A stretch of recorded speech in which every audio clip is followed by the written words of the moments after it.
Guess what? Good news. It's about to get a little easier. Let's put math together with all this heredity. Pass it on for 600. Cleft chin is a dominant Mendelian trait. This means that two parents with cleft chins can have a child without a cleft chin if they are heterozygous, carriers of both dominant and recessive alleles.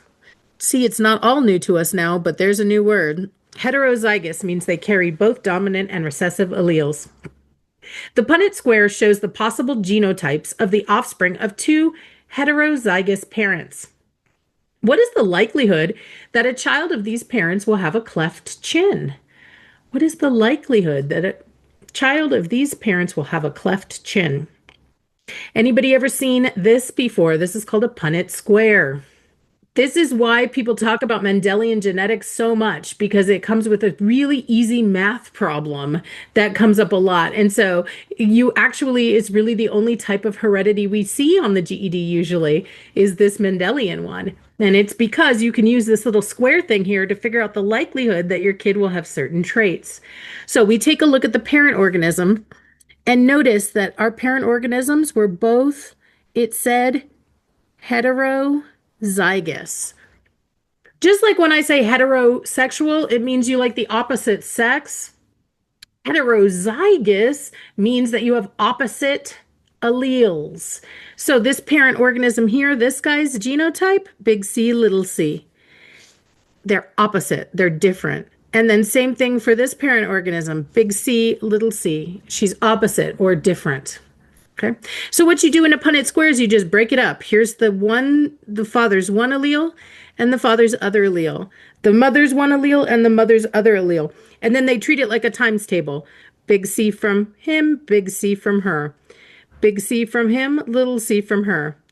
Little c, big C, or little c, little c. So we have four possible offspring of their parents.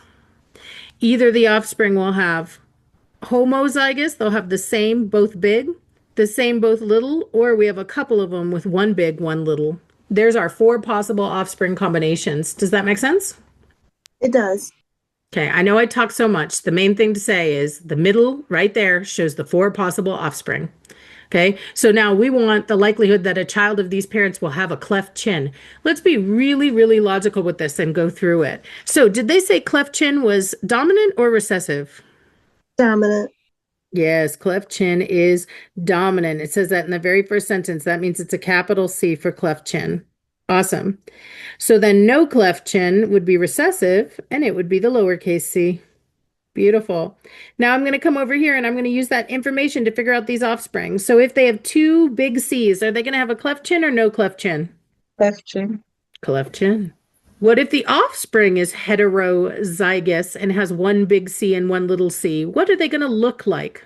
What will their physical expression be? Remember, the dominant always wins. They would. They would have a cleft chin. Exactly. Dominant always wins. So then coming down here, big C, little c. Once again, dominant always wins. They're also going to have a cleft chin. Okay. Now take a look here, though. Little c, little c. All they have is recessive genes. This is the only time. Exactly. This is the only time you're going to see a recessive get expressed when that's all they got. Recessive only gets expressed when that's all they've got. Okay, now we can come back. What is the likelihood that a child of these parents will have a cleft chin? 75. 75. Where'd you get this number 75? So we have three dominant traits. So I know for each of them will be 25. Oh, So beautiful. three of them. So Masayama knows that if you break something into four equal pieces, each one is worth 25%. Just like if you break a dollar into four equal pieces, each one is worth 25 cents. And so knowing that we had 3 out of 4 with a cleft chin, she says that's 325% or a total of 75%. Now, of course, you can do it in your calculator like we practiced earlier when we do 3 out of 4 and then convert to a percent in your calculator. So if you didn't know what Masayama knows about 25%, you could do it that way and you would still get 75%. I do have a question though. Yes. Okay, so when they have something like this, would you know that they're talking about their children? Because I don't think that I would gather from the Oh, illustration. are you talking about here? Hmm. Or are you talking about here? I'm talking about what you just circled. Okay, yeah, in the Punnett square. No, it won't necessarily say on the Punnett square. They expect you know how to use a Punnett square. That's like Okay, expecting you know how to use a formula. It's a tool okay. scientists use that they're expecting you know how to use too.